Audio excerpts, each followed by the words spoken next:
Shalom saudaraku yang dikasihi oleh Tuhan Yesus Kristus. Kami dari Gospel Light for Indonesia mempersembahkan seri Renungan Kehidupan. Firman Tuhan di dalam Roma 8 ayat 31 berkata, "Jika Allah di pihak kita, siapakah yang akan melawan kita?" Saudaraku, ketika Rasul Paulus mengatakan hal ini, dia sedang menunjukkan perkataannya kepada orang-orang yang sudah percaya kepada Yesus sebagai Tuhan dan Juru Selamat secara pribadi. Khususnya saat itu Rasul Paulus sedang berkata kepada jemaat di Roma.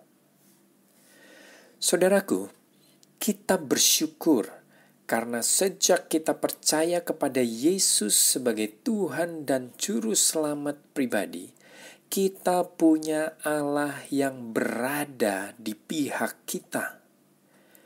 Sebagai anak-anak Allah yang dikasihinya, apapun yang terjadi dalam hidup kita, Dia selalu berada di pihak kita.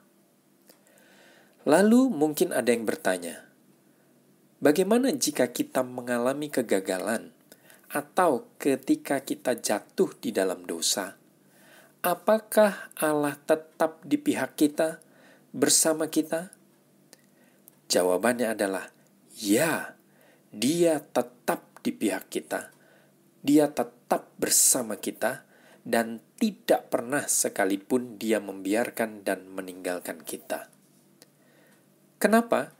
Jawabannya hanya satu, karena kita orang-orang percaya adalah anak-anaknya yang sangat Dia kasihi. Namun, bukan berarti Allah memperbolehkan atau setuju dengan dosa-dosa yang kita lakukan. Tidak, saudaraku. Setiap dosa dan pelanggaran yang kita lakukan pasti mendukakan hatinya. Dan selain itu, dosa selalu membawa penderitaan dan kesusahan bagi kita. Ketika kita gagal, ketika kita jatuh di dalam dosa, Allah selalu mengajar, mendidik, dan mendisiplin kita dengan kasih, yaitu terutama melalui firman-Nya.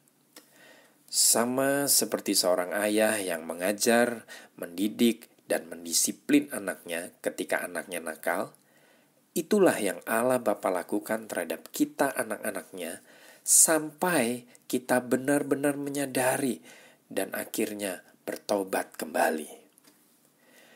Namun satu hal yang harus selalu kita ingat dan percaya adalah bahwa Allah selamanya di pihak kita karena kita adalah anak-anaknya.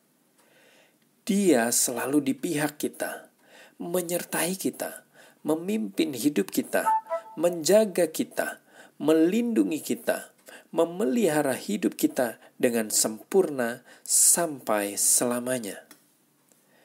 Mengetahui bahwa kita memiliki Allah yang selalu di pihak kita dan bersama kita selamanya, memberikan kepada kita ketenangan, keamanan, sukacita dan damai sejahtera dalam hidup kita, sehingga tidak ada satupun lawan, apapun itu bentuknya, yang dapat memisahkan kita dari kasih Allah dalam Kristus Yesus Tuhan kita. Haleluya! Kasih karunia Kristus menyertai kita semua yang dikasihinya, dan Tuhan Yesus memberkati.